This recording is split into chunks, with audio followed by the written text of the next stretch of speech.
Welcome everyone to the 50 States of 1022 project. I'm your host, as always, Rick, aka Big Gunner 81. Hope you're all doing well, and thanks for stopping by and checking out the video. So, we have for you today the second component of this build for the 1022 project. It is a lightweight chassis system made by a company called PMACA.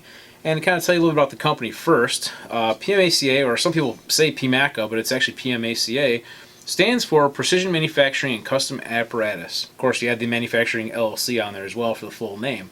Now, they're based out of California. They were started back in 1993, and they originally were making components for the semiconductor industry and so forth.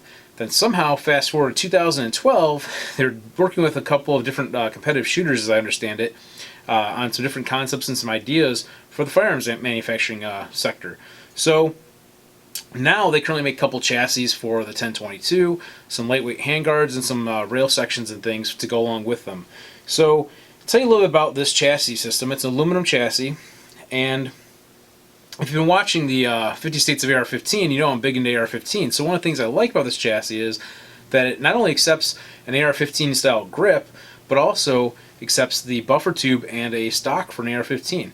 One of the things I want to mention, it comes with this little ring. It says cadmium plated.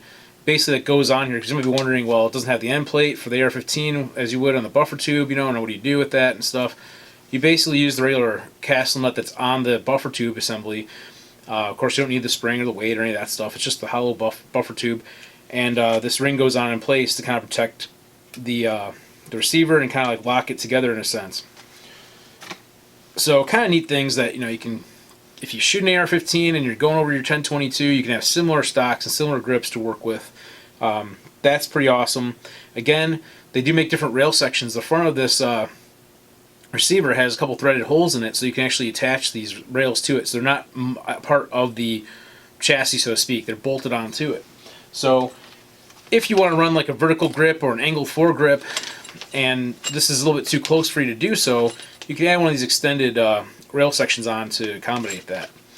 Now, they do offer these in different colors, I believe, like anodized blue, for example. I remember seeing that. And of course, this is like an anodized hard coat in black. And it's a pretty nice setup. Now, when they say lightweight, as it sits right now with the short rail on it, which is obviously, if you're going to have a rail at all, that's the shortest, the lightest way to go unless you take the rail off. It weighs about 11 ounces.